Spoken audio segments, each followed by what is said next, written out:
We do not support or endorse the unsafe use of chemicals in any way.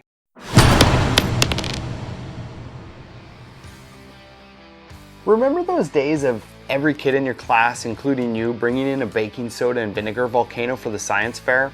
Well, it's time to move past those and upgrade ourselves to true alchemists. Chemical Overload is a deck-building, potion-brewing game where you mix chemicals, craft powerful potions, and race to become the ultimate Elder Alchemist. It combines classic deck building with clever hand management and explosive synergies where every turn is a mad science experiment.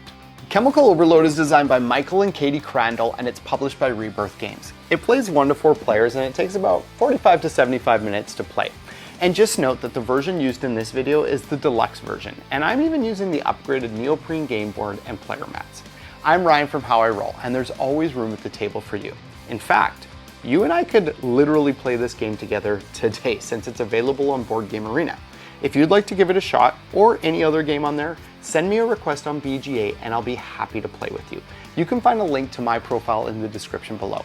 And the best part is that I'd even be happy to teach you how to play this game since I just released a Rip Up the Rules video for it, which you can click here to watch. Anyways, thanks so much for hanging out with me today.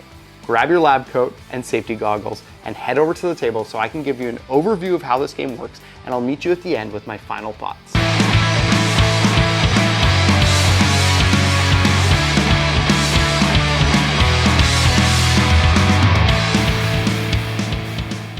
In Chemical Overload, you're an ambitious alchemist in a world where potion crafting has gone next level. You'll build your deck by acquiring chemical cards, then combine 3 different chemicals in 5 different flask sizes to brew 10 unique potions. These potions deliver powerful effects that supercharge your turns and help you rack up victory points. On your turn, you'll have a hand of 5 cards, and you'll get to take 2 actions from a choice of 4. One of these actions is simply gaining a coin from the bank. The reason for this is because another one of the options is to buy flasks, which are purchased with coins, so you'll need to save up for these. The other 2 actions you'll get to choose from are gaining chemicals and creating potions. These chemicals come in 3 different varieties, and each comes in 3 different strengths. You play chemicals from your hand to buy more chemicals, because everyone needs more chemicals in their life.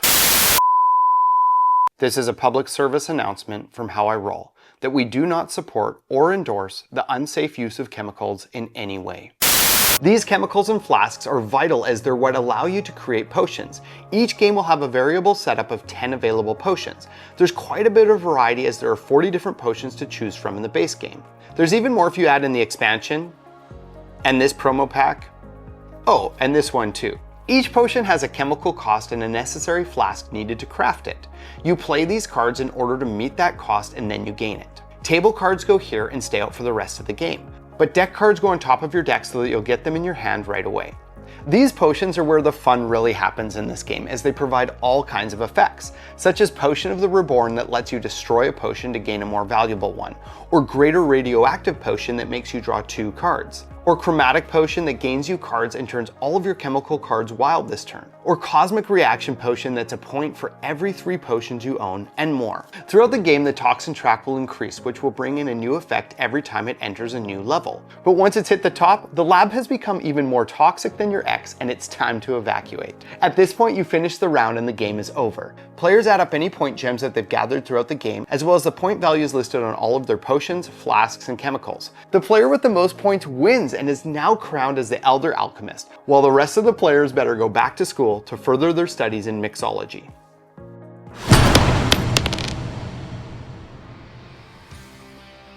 So, is Chemical Overload an explosive success or just a failed science experiment? Let's drop some pros and cons. Pros. The multi-currency mechanic works fantastically well.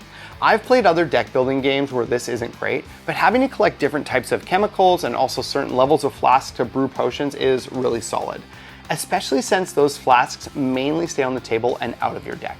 There's tons of variability and replayability with the different potions available and the range of toxin cards. Speaking of the toxin cards, these are sick. I love when a game has the event deck type mechanism in it, and that's essentially what this is, and it's triggered by players' choices in this game. And the fact that some of these effects are negative and some are positive, and also that some are ongoing and some are one-time effects, it's just awesome. And it's also a really good balance between accessibility and depth. There's a lot to think about in this game, but it's a really clear, streamlined game that you could easily get new players into. Cons.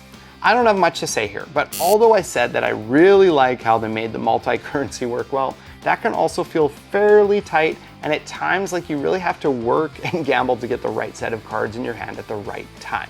That might feel a bit tense and tricky for some players. All that to say, Chemical Overload is a standout deck builder that quickly joined the ranks of many other deck building games that I love. I love deck building games. I mean, as long as they're good. And this game is definitely pretty rad.